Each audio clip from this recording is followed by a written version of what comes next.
Hello. Tough act to follow, I know.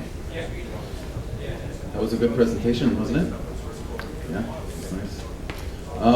Okay, so if you've been hanging around Open World this week at all, you might have heard about some kind of cloud thing, or paying attention to any sort of chatter, especially salespeople, marketing. Everything is cloud, right? Cloud everything. I guess it's not allowed anymore to have a product that isn't enabled for the cloud. So everything has to be cloud related. But when you start to dig under the covers and find out exactly what they mean by cloud, a lot of these products, you find out, it's really just kind of a marketing thing. And looking around for things that actually count as a cloud is hard. You can look up in the sky, but really only a few services have built something that is at a scale and scope that actually you could say this is something we can really use. We can really put things in production. We can use it as a real thing. Amazon, Google, Azure, it's just a few. Even some of the ones that are sort of more or less universally acknowledged to be a cloud, like Rackspace. When you see what most customers do with them, they're really just hosting, more traditional hosting on dedicated servers with VMs and things like that. They might have an API-based cloud, but fewer people use that when they choose those vendors. Anyway, so today I'm going to talk about Oracle on AWS. I'm going to focus a lot on RDS specifically, the relational database service, because it's interesting and it's promising, and a lot of the stuff that's already been deployed on Amazon Web Services, especially Oracle-wise, is being done on EC2 instead of RDS. And I think there's a lot of curiosity about, okay, what does this thing do? It's what can we really do with RDS and what can we not do, or how should we choose between using, say, RDS or EC2? So we'll talk about that a little bit. I work for Pythian. I used to work for Amazon. That's basically my story. I'm trying to help our customers do a lot of different things, but we've had a number of them moving off of their own sort of traditionally hosted infrastructure, moving towards something cheaper. They don't want to pay for colo costs. They want to reduce their license count. A lot of our customers want to get off Oracle or go down to lower editions of Oracle, things like that. There's a lot of interest in reducing exposure. I'm not allowed to say that over in Moscone, but here we can say things like that. It's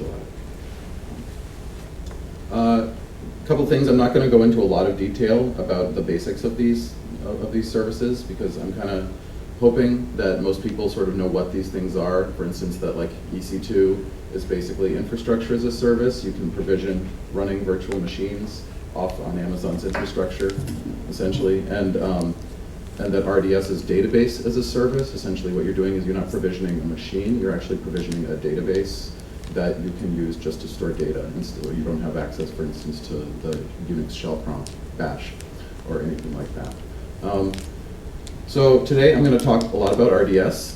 I'll talk a little bit about EC2 as well. It might be a little bit rambling. I want to cover a lot of different things, so we'll see where it goes. And you can ask me questions. I don't care if you interrupt me, like when we're in the middle of something. It's a pretty small group, and that's fine with me. What RDS is databases as a service. You can get MySQL, SQL Server, Postgres, and Oracle, obviously.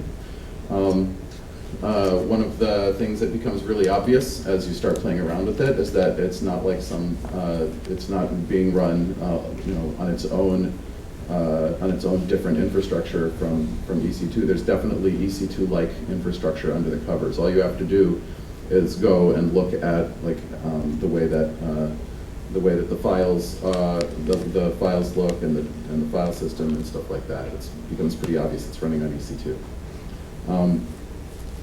The draw, right, like the selling point for RDS is that you don't have to do a lot of the things that you would normally do for a database that you would run in your own hosting or on EC2.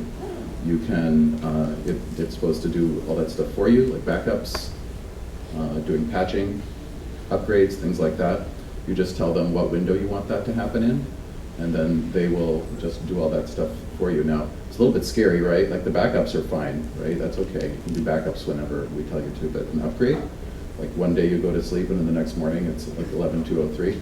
Like that's a little bit frightening. So obviously you can control when that happens. You can make sure that it doesn't, not just done automatically, it's done, when you want it done.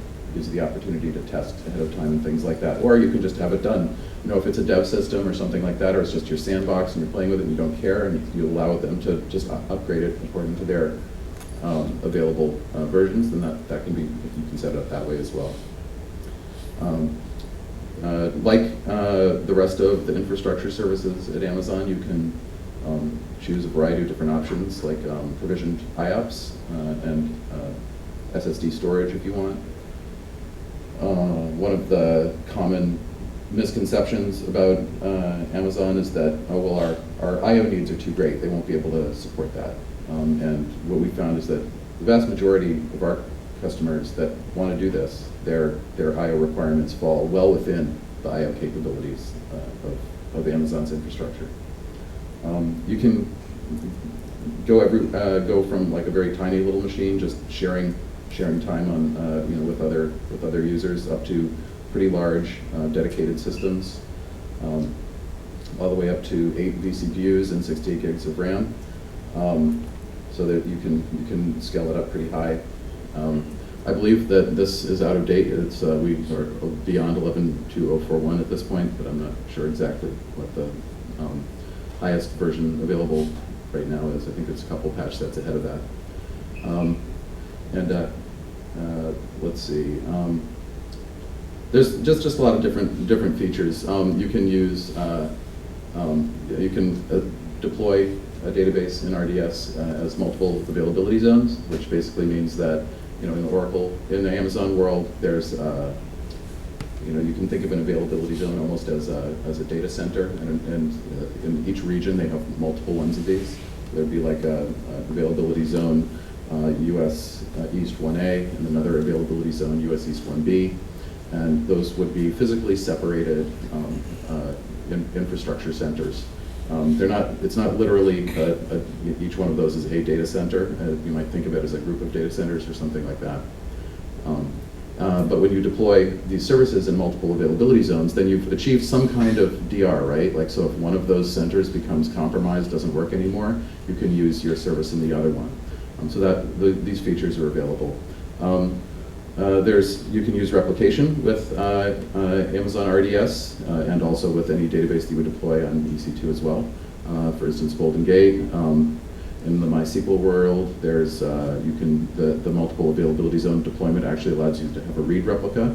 In the Oracle, when you do it with Oracle RDS, you can't read the second availability zone replica because it's being maintained by storage replication, not by Oracle replication or DataGuard or anything like that. So under the covers, it's storage replication. So obviously, given the way that Oracle works, we can't just open that up while it's being updated by the storage under the covers. These services all come with monitoring. You can sign up to receive alerts for all kinds of different down and up events and things like that. And there's some pretty decent security. The thing about when we have clients that ask us to move them to the cloud is that they really have no idea what they really want. They really have no idea what they should be using, and sort of right out of the starting gate, they are thinking, well, we're just going to pick up our servers that we have in our current hosting environment, and we're going to duplicate that exact infrastructure on Amazon's cloud service. And that's an interesting idea, and sometimes that works, but a lot of times it doesn't work. Amazon's got all these services. It's got like a crazy panoply of services that you can take advantage of, not just infrastructure as a service, but all this stuff. There's auto-scaling, load balancing, S3 storage, there's all these different data storage products, there's like DynamoDB, there's all kinds of, there's Redshift, the data warehousing stuff, there's analytics services, all the stuff that you see here. There's even, does anyone know what Mechanical Turk is? It's awesome. It's people as a service. If you want to, you can use an API to request people to do stuff. That's totally awesome. Anyway, so it's crazy. There's all these different features. So when you have all these cool features available to you, like it doesn't necessarily, I mean, I think it's probably a good idea to think about, like, maybe we need to do a little bit of re-architecting when we move from our current environment, the way we host now, to, say, this cloud environment, because there's all these features. If we just do like straight ahead infrastructure as a service and duplicate our servers one for one in the cloud, if that's even possible, since the EC2 doesn't support rack, so if you've got rack, you're not going to be doing that. But if that's even possible, you're not going to be, you're going to miss out on some of these great capabilities that exist in the AWS world. So it makes sense to at least become very familiar with all the services that are available there and understand where they might fit into your infrastructure when you migrate an infrastructure from traditionally hosted into a cloud environment like Amazon Web Services. But that said, most of the customers, like I said, come to us and say, hey, we just want you to migrate us to Amazon. Migrate us to Amazon because we've been told to do that. I think that's kind of good, right? Like it's nice because if the technical people at a particular company have been told, you are migrating to Amazon, don't just make it happen, then that means that we can basically, we kind of have them over a barrel. We can say, okay, we're going to architect this correctly. And all the things that you point out that are not good about this cloud environment, we'll find ways to work around that instead of just saying we're not going to do this because they've been told by the investors, by management, or by whoever, you're migrating to this cloud service, just make it happen. So if they say, well, we use rack, we rely on rack, we say, okay, fine, we're going to achieve availability another way, not with rack, some other infrastructure, some other solution design. So, like I said, you could just provision regular virtual machines in EC2 and just run those, which you can do. But in my opinion, you have to consider some of these other options, and that's why I want to go over the capabilities of RDS, so that you can sort of weigh the, just sort of looking at, what would be the pros and cons of running your databases as, on a VM running in EC2 versus running your databases as databases in RDS. Here's one of the reasons that a lot of the customers come to us and say, we're going to RDS, help us do that. It may or may not be advisable. They may have been a little bit starry-eyed about the whole thing. But among the things that they've heard that have driven them to make this decision, one of them is that you can license Oracle on a utility basis, basically pay as you go. So you don't actually have to go to Oracle and negotiate a license to run Oracle on RDS. So they think, well, that's really, really great. I would, I hate working, negotiating license with Oracle. I hate paying through the teeth millions of dollars for this, so it sounds wonderful. I'd love to just pay as we go and do it that way. So that sounds really attractive. They've read that they don't need DBAs. We've heard that many times before. So they like that idea as well. They say, well, we'd like you to migrate us to RDS and then you're fired. We're kind of like, okay, fine, well, we'll see about that. They've also heard that the cloud is infallible and provides perfect uptime because it's the cloud, so that in the event that there's some kind of failure or something in the cloud, all of your things are rerouted magically through other things in other places. But if you think about the reality of like an Oracle database running somewhere, it's actual processes on an actual machine doing actual things. Like that's not exactly how it works. Amazon Web Services, it's like any other infrastructure that you might design a solution for. You have to design in your availability, your DR, all that kind of stuff. You can't just assume that stuff exists somehow behind the scenes. In certain cases it does, right? So for instance, for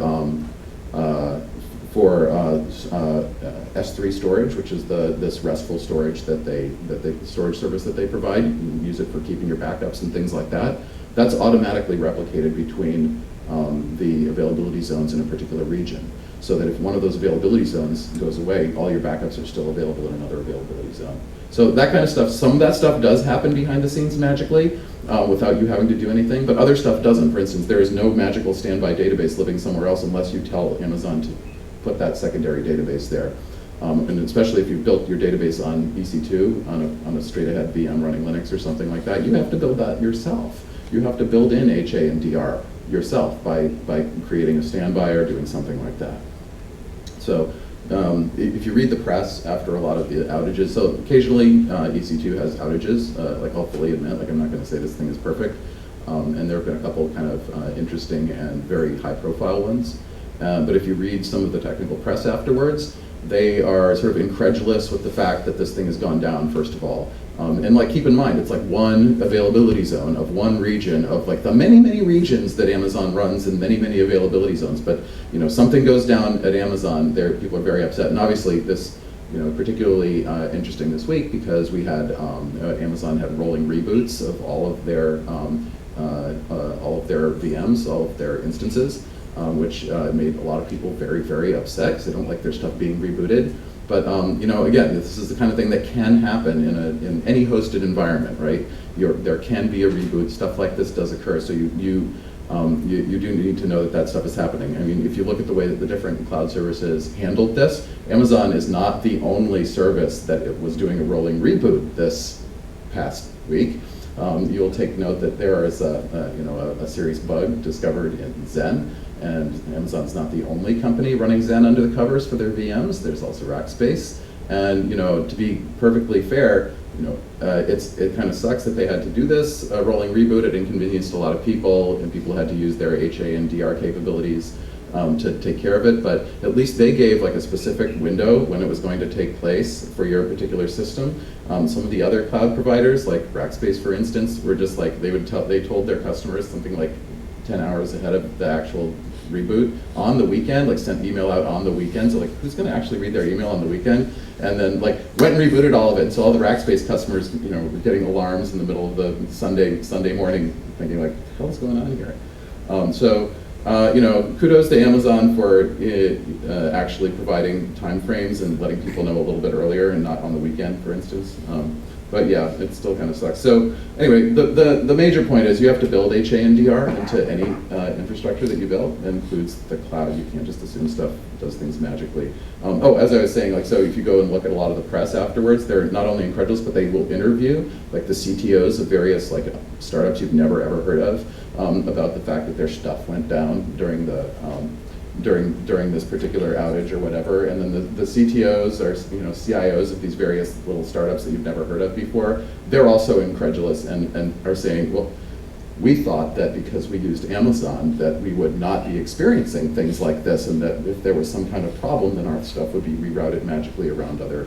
So that it's not just the public that believes this, it's actually the CIOs and CTOs of these companies. They blame Amazon. They really should be talking to the people that engineered the solution on Amazon, which is not Amazon usually, right? That's usually their people.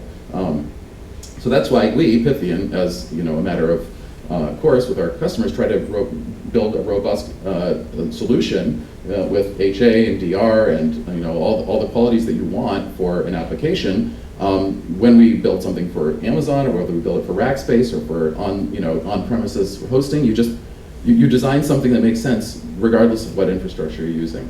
Okay, so let's look at some of the hype and compare it to the reality, which is like, I want everyone to know I'm not bashing on RDS. Like, RDS has certain benefits and certain shortcomings, and the one thing that I'll say before I go through all this stuff, which it may sound like I'm being negative. I always sound negative about everything. But the fact is, RDS is a service which has been slowly and gradually and very surely improving its service month after month after month. So stuff that you used to not be able to do, like fetch the trace files and logs using the API, now you can do it. Stuff you used to not be able to do, like use stats pack and all that kind of stuff, now you can do it. Stuff that you couldn't do before, like create a directory object on the file system and use that, now you can do it. So essentially, as time has gone on, they're improving this service. It's a little bit like anything that you encounter with Oracle, right? So in the beginning, Oracle Enterprise Manager was a steaming heap.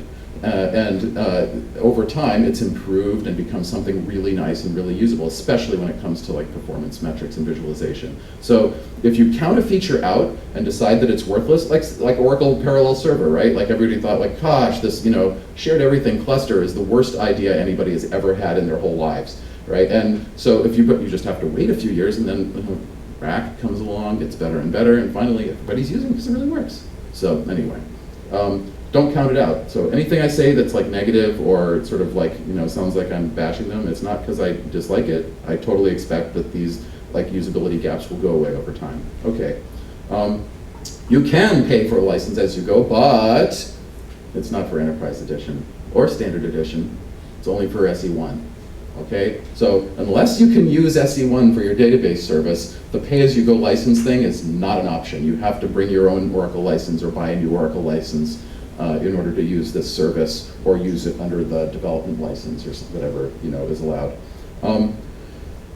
If you do pay-as-you-go licensing with SE1, it's not like they send you a CSI that you can use to call Oracle support for, say, tuning help or something like that when you have trouble. If you have trouble, you're calling Amazon, not Oracle. And then if there's really a bug, then Amazon will open an SR on their own behalf to fix it or whatever. So you're working with AWS support, not Oracle support, when you pay as you go for this license. So that's a little bit of the reality. So it's like people start out saying like, this is great, and then they come down a little bit and just have to understand what the reality of that is.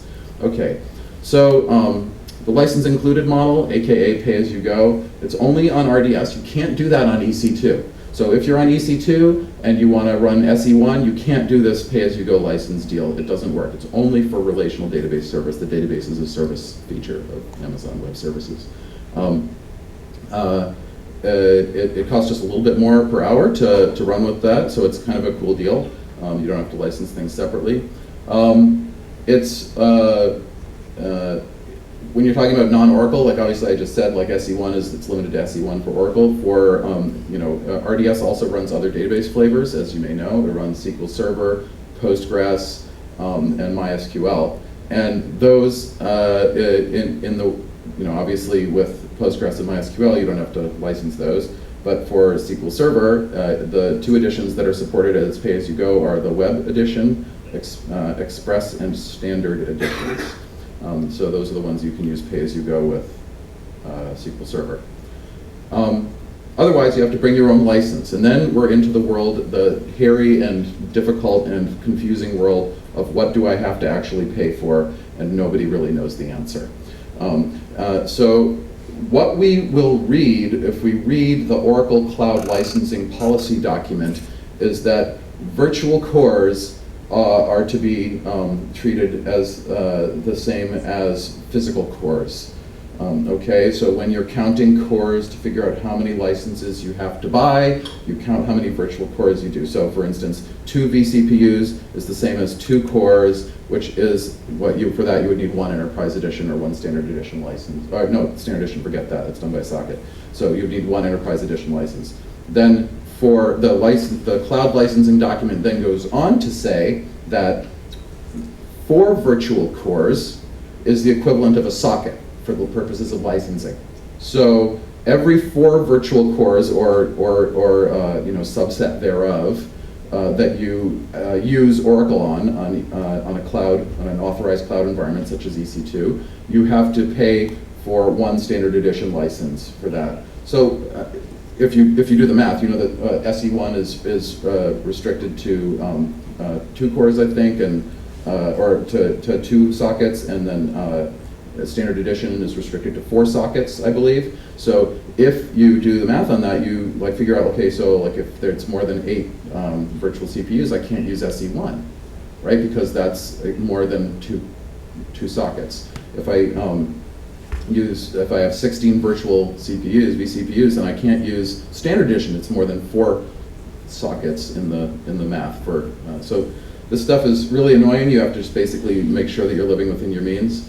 Add to this the fact, so the licensing document is increasingly out of step with the reality on the ground in the cloud world. So the licensing document talks about authorized cloud environments, And when it names the authorized cloud environments that you're allowed to use with the licensing, the cloud licensing deal, it includes EC2, S3, I don't know what you think they're going to run on S3, and Azure, right? No mention of RDS.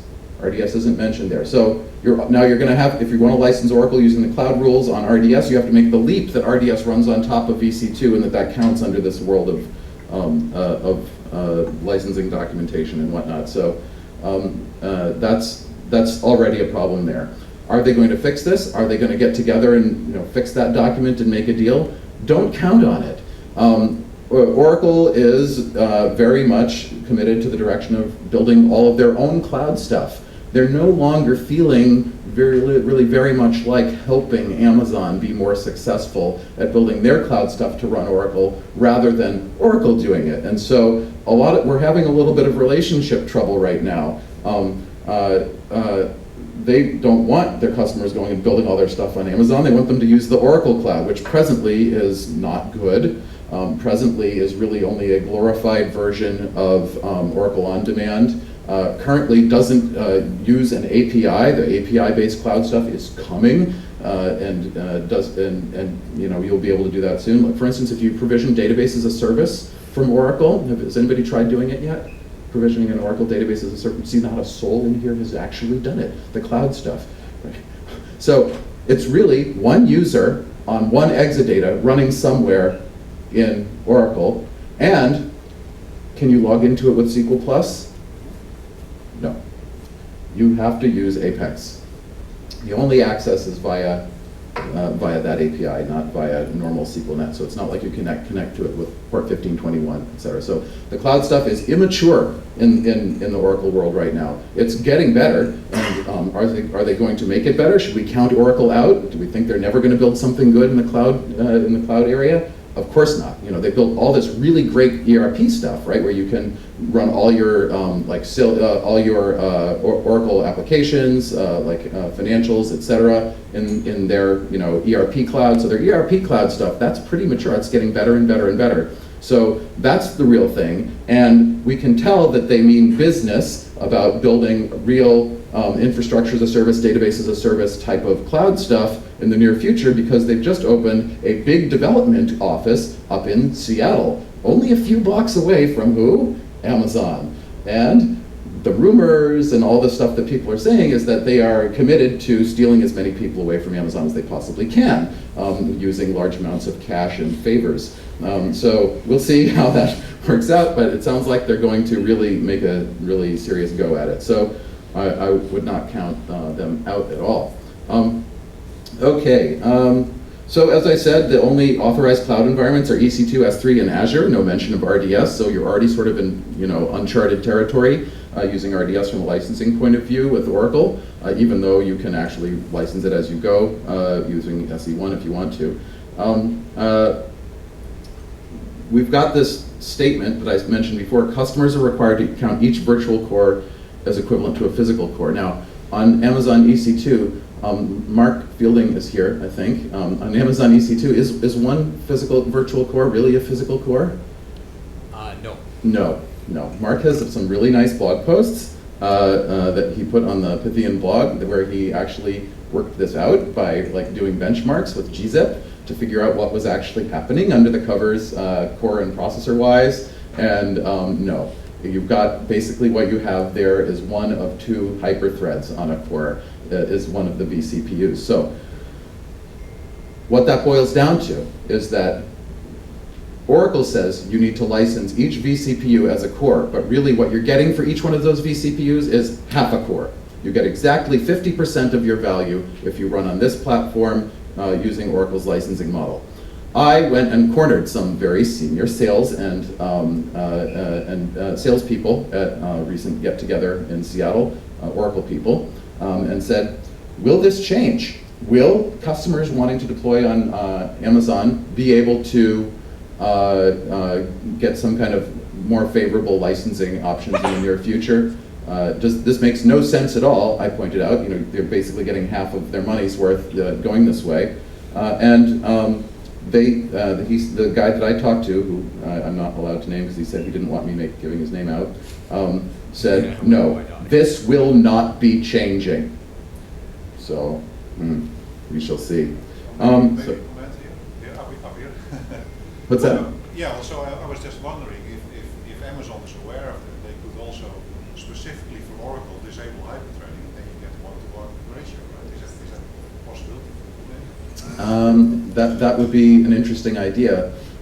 If you're talking about EC2, there's problems with that. They've tried creating special instance classes just for running Oracle in the past. For instance, they enabled a whole class of instances that would run Oracle Virtual Machine, so that when you ran Oracle on EC2, it would be fully licensable, or fully supportable by Oracle.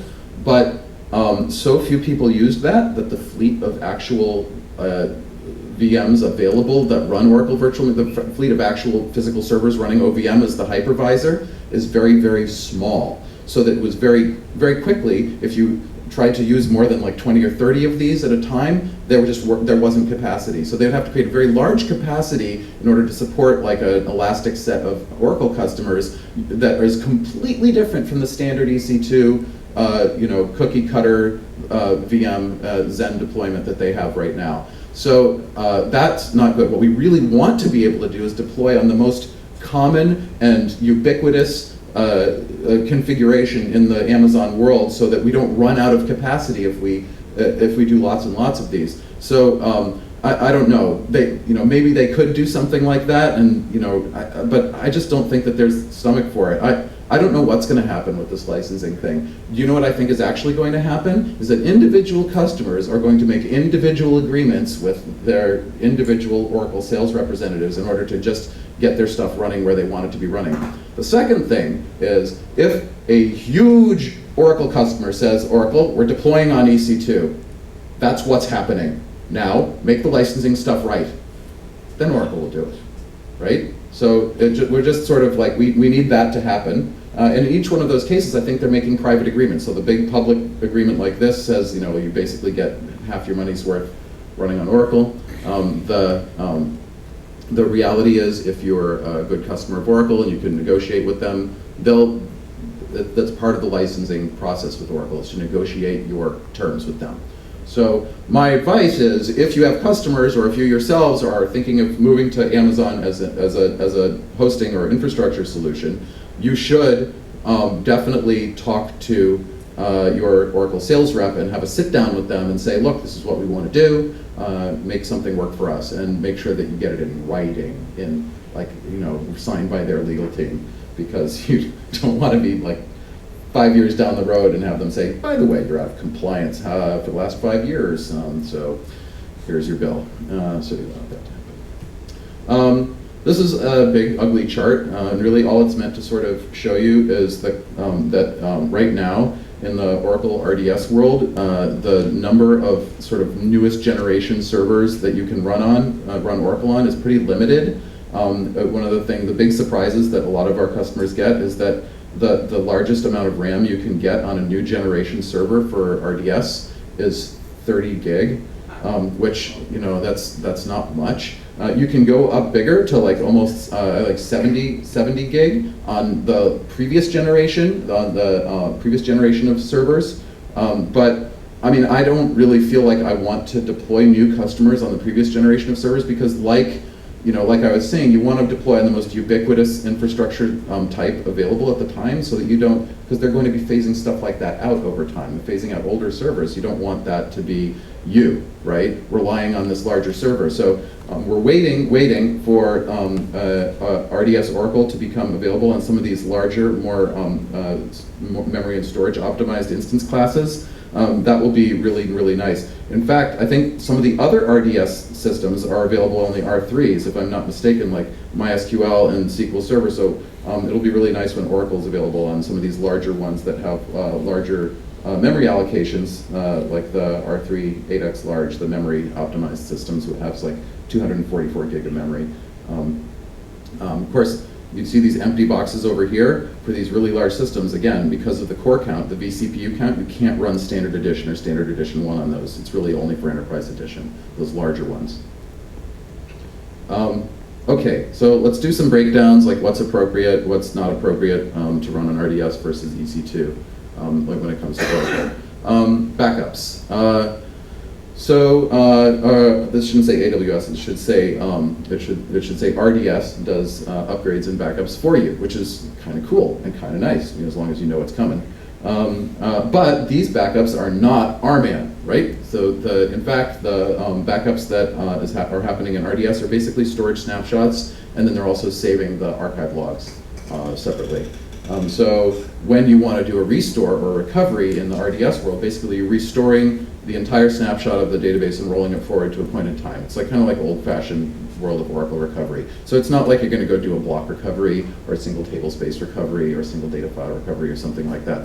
The more surgical, more tactical, and smaller types of recoveries that are really, really common actually in the world of types of failures that you might have to fix are not really currently supported. So those repair scenarios, we don't have that available to us yet in the RDS world for Oracle. But again, we know probably at some point that's going to come. I also made a suggestion to them about how it could actually be done. Maybe we'll see it at some point in the near future.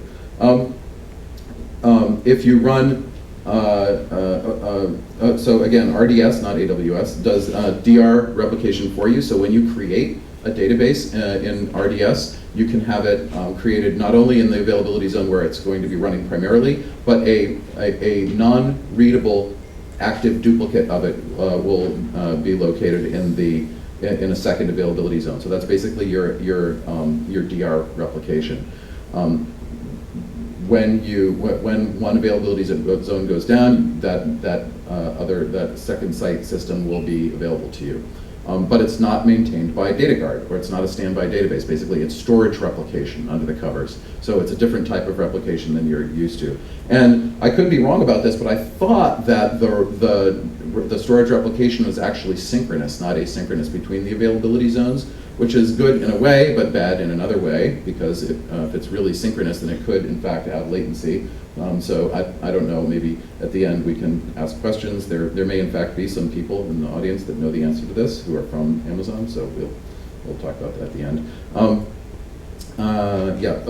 I mentioned that the replica is not readable. The second site replica is not a readable system, but if you're running RDS, it is. If you're running MySQL, it is. So the MySQL, it's not. It's not actually. What? You can create a separately. All right, so that's false information. That's widely promulgated by people. Yeah, question? I have a question for the storage replication. Does the license require? Why, yes, it is. So if you read some of the Amazon documentation on the second site, so the question is, do we have to buy a license for the storage replicated copy? Well, unless you have the ability to transfer your license, and Oracle's given you permission to do that from one server to another server, then you, of course, yes, you have to license Oracle on that other server as well. But it's only storage, you're not mounted or anything. It's not mounted or running, but when you do open it to mount it or run it, then it will be running on a separate server. So at that time, can't you transfer the Oracle license? Talk to your sales rep. I think actually you're wrong, because there is a license document that describes storage replication as you need a license. So even if it's not running there, That's you right. would have to license. But I'm saying that you do need the Oh, license. sorry, I Yes. misunderstood you. So I sound wrong a lot of the time, but I do agree with you. Okay, thank you. But yes, yeah, the document says that, and if you also read the Amazon FAQ on this topic, they say we assume that you will require a second license for that. So again, it's one of the many situations in which the license requirement sounds unfair and seems unfair, and we've probably said that's unfair to our sales reps, and they've said, yep, pay up. Anyway. Let's see, every time someone hears me say something wrong, you can throw something or yell, okay? So that's good, because there are people that know more than I do about this in the audience, for sure. Let's talk about backup. So what if I'm using EC2 and not RDS? Would I do something other than this like storage snapshot backup method? Actually, no. It turns out you can do like block by block copy backups to their RESTful storage, the S3 storage system. But you have to license Oracle Secure Backup, the cloud module for that, which is basically an RMAN media library that they've created that is allows you to use SBT tape channel to back up the database using RMAN to S3. But you have to license it to do that. I actually have looked at it and thought, like, should we use this? Should we make our customers license the OSB to do these backups? And I finally thought, no. The storage is nice storage. The storage that we use for Amazon EC2, it's called Elastic Block Store. It has snapshot capability, like a lot of I/O subsystems that we're used to using. There aren't a lot of good reasons that I can think of not to use storage snapshots for backups. A lot of the complaints that people have, and there's a lot of the reason that some people say, no, the storage snapshot is not really a backup because you have to restore the whole thing, and it prevents you from doing these kind of elegant recoveries like block recover or single tablespace, single data file recover and things like that. But in fact, it doesn't, right? If you turn hot backup mode on and you do your storage snapshot and you turn hot backup mode off, and then you take that storage snapshot, you bring it over and you present it on the server, on any server, as an ASM disk group or as a file system, you can tell RMAN to catalog all that stuff as image copies, and you can use those image copies in any kind of backup you might have. So it basically gives you the same kind of recovery and repair agility that you would have with a regular old RMAN backup. So it's, there's not a lot of good excuses why you should use like a block by block copy method. I mean, it just seems like saddeningly inefficient to like painstakingly copy every block of the database off to someplace else when you have storage that basically does copy on write snapshot for you. So I say take advantage of that. I say take snapshots, we've written a script at Pythian that basically will do snapshots every day. It will keep a certain number of days for you. It will track them. It labels them by date using the tagging capability in EC2. That way when you want to bring it back and bring it back into ASM, you can. We even have the script that does the rename DG to bring it in as a separate disk group in ASM, so that then you can catalog that with RMAN and do all your repairs. So that's basically my feeling on the whole backup situation on EC2. So I think, right, that whole method, like of presenting the snapshot storage up and cataloging that with RMAN, RDS ought to be doing that as well, so that you can do more interesting strategic and tactical recoveries like block recovers, etc.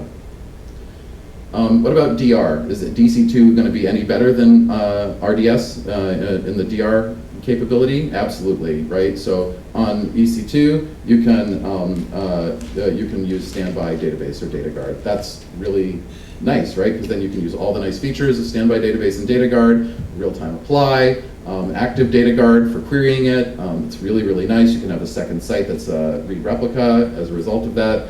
You can replicate it not only to another availability zone within your region, but also to another region or to a different cloud provider. If you don't trust Amazon 100%, you can have a secondary system on Azure or Rackspace or whoever else, right? So using standby data guard as your DR solution on EC2 gives you all kinds of more capabilities than you have just using the block recovery, the multi-availability zone deployment model in RDS.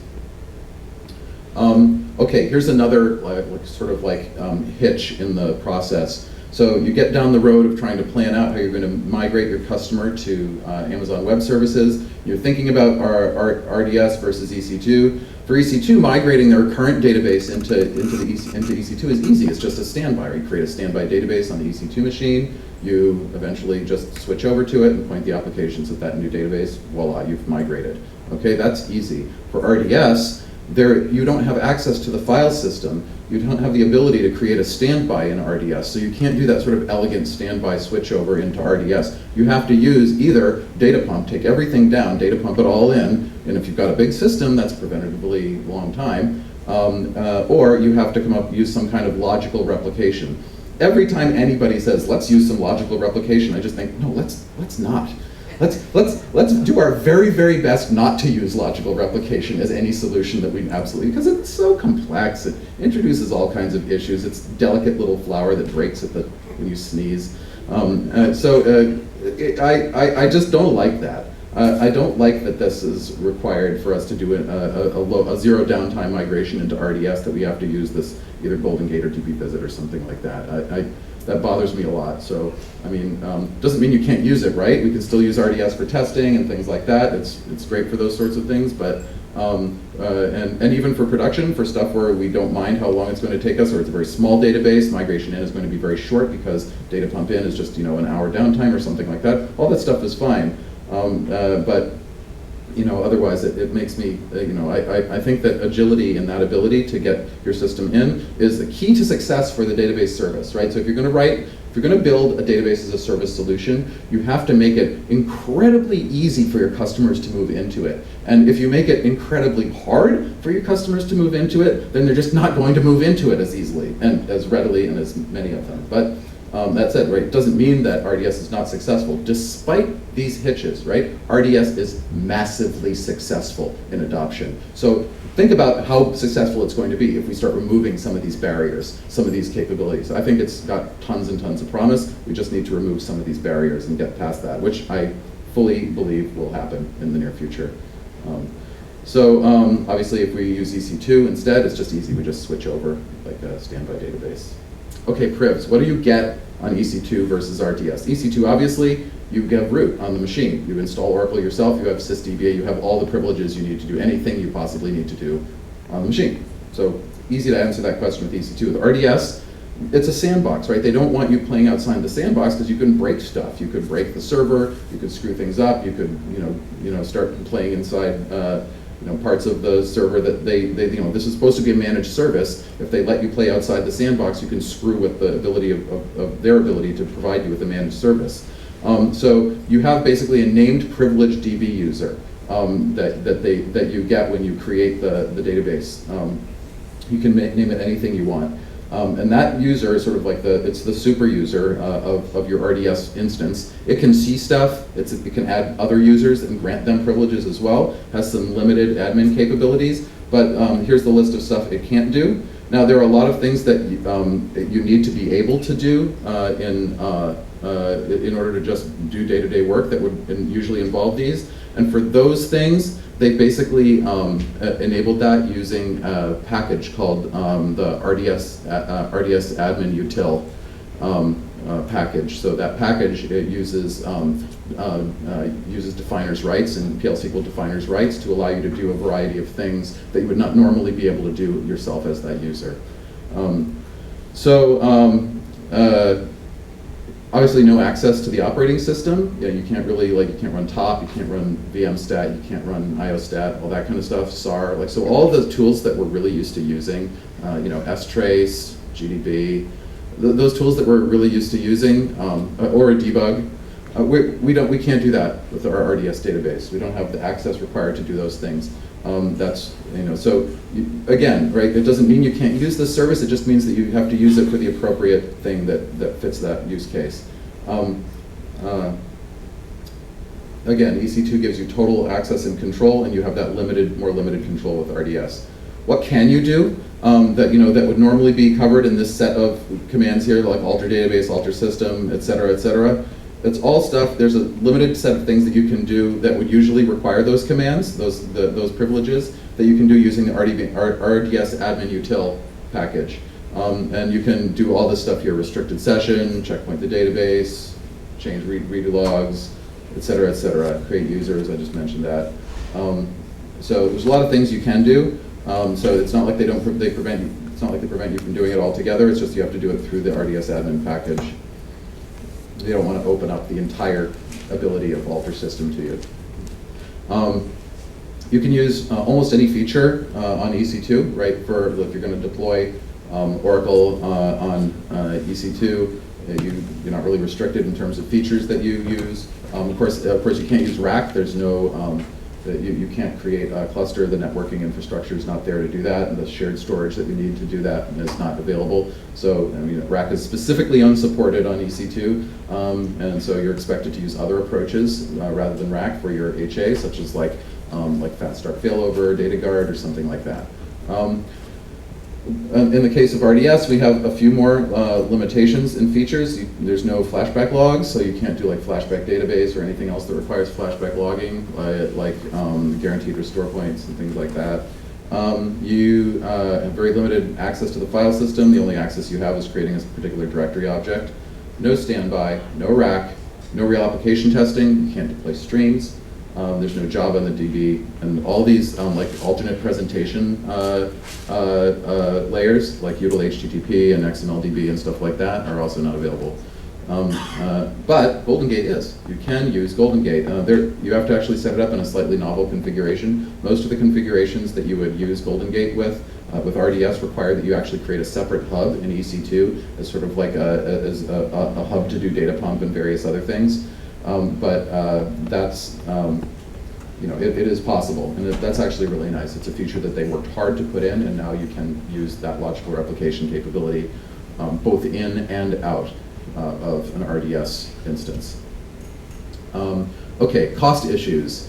So one of the nicest things about EC2, and you just actually only have to ask Alex Gorbachev of how much money I've used of Pythians sitting around running my RDS instances while I test them, because I can't stop them and stop paying money while I'm not actually using it.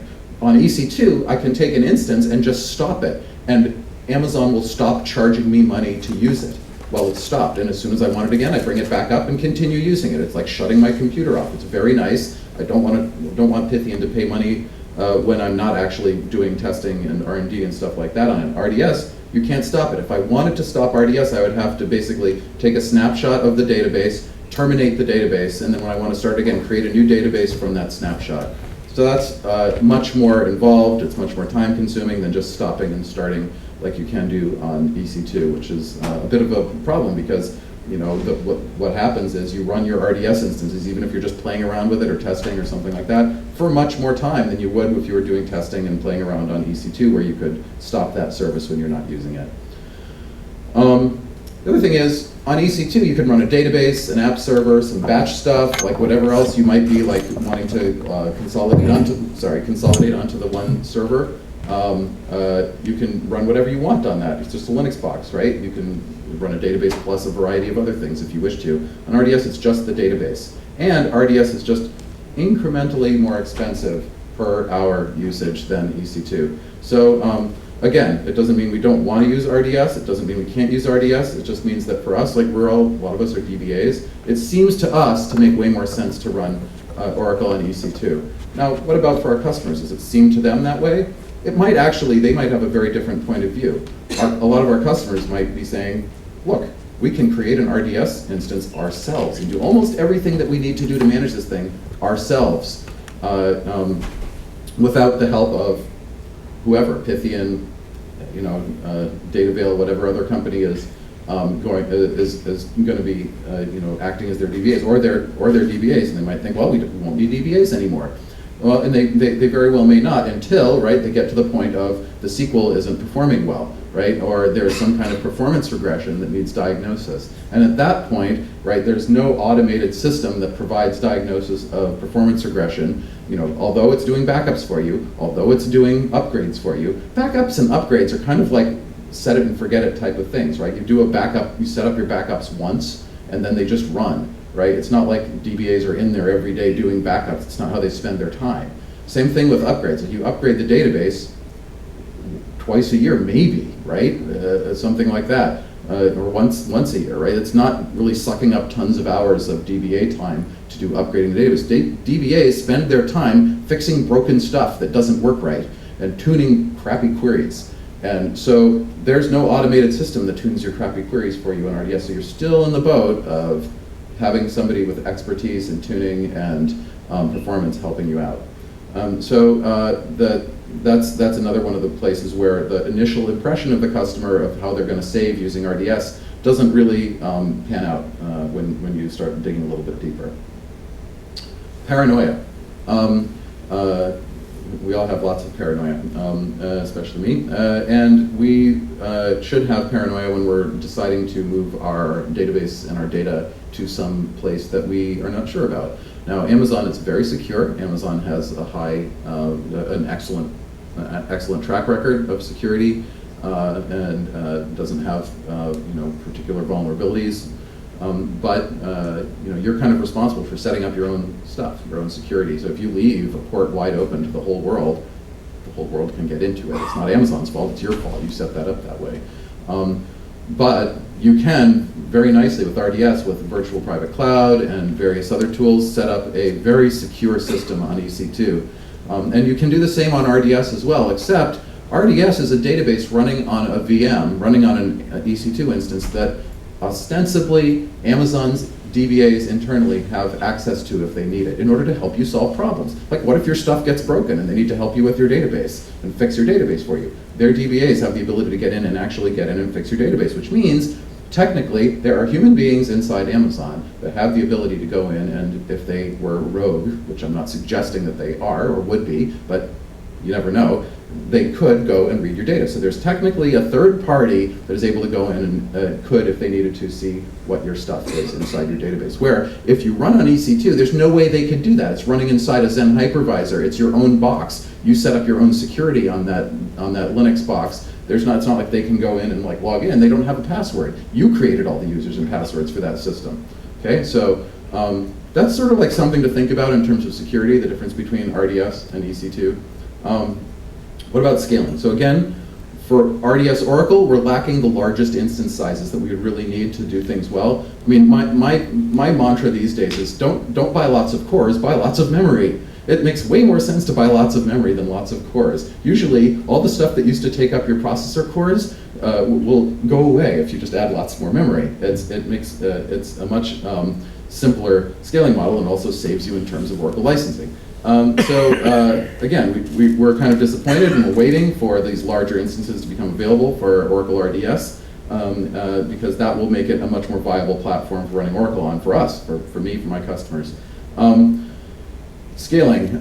So if we're going to scale from a smaller instance size to a larger instance size, would it require an outage? My impression so far is that for RDS, yes, you would have to actually stop you take a snapshot, create a new, in other words, you can't auto scale up seamlessly without an outage between instance sizes in RDS. I could be wrong, I might be ignorant. But with EC2, it's the same process that we're familiar with doing this in any environment. Moving from one server to another server, you just do a graceful switchover in standby data guard. Same thing with RDS. You can do a graceful upgrade Well, you just do a failover, right? That's what you're doing with the graceful switchover. to the second site. Yeah. Okay, so Grant, my good friend who I've worked with for many years, is a member of the RDS engineering team. He's a senior principal architect at Amazon, and he knows all the actual answers, so apparently it doesn't require an outage. So scratch that as Well, it's an outage. I mean, the failover is an outage. It's small. it's a small outage, very small outage, so it's not a big one. I'm done. Okay, I'm done. Well, we've got the TED Talks. After this, we have the TED Talks, and with the TED Talks, everybody runs over. So we have 5 of them. So actually, I challenge everybody in the audience to set your iPhones for 10 minutes when somebody starts. We can all 5 Right. in. So I don't have a lot more things to go through, so I won't. But basically, I'll share this. I'll put it up on the Oak Table site. This sort of ends up with a list of the realistic showstoppers, what would really stop you from using RDS if you wanted to, if you have these particular set of requirements. Anyway, this is me, and thanks for listening. You can come to me with questions after or during lunch or whatever. Thanks. Something I